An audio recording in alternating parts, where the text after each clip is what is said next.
Hello लोगोफोर good morning बयनिसिमबो नोंथांमोन बयखौबो आंनि मिनि ब्लगाव फिन खेबसेबाव बरायनाय थालायबाय आरोना। ओमफ्राय नै आं दा रेडि जादों खाथियावनो थांनो आरोना। मानो थांनो होनब्ला दाखालि खेलियाव मोनबोनाय दाउखौहाय दिनै बुथारहैनो लानानै थांनो नागिरदों आरो बेजों लोगोसेनो नोंथांमोनजों आंनि मोनसे फ्लावार शेयार खालामनो लुगैदों। थ' नोंथांमोना टाइम दंब्ला दसेब्लाबो नायनानै होदो आरोना। जाहैबाय नैबे आरोना लोगोफोर, नै येल्ल' कालारनि बिबारा जोंना बारजेनबाय।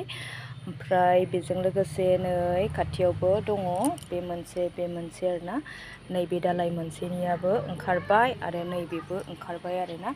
थ' बेखिनि लोगोफोर जि मोजां बारदों आरोना, बेखायनो आङो नोंथांमोनजों शेयार खालामबाय। नै बिफाङाबो बांद्राय गिदिर नङा, बेखिनि आरो येल्ल' कालारनि जबा आरो अनेक कालारनि थायो नालाय, नैबे येल्ल' आरोना लोगोफोर।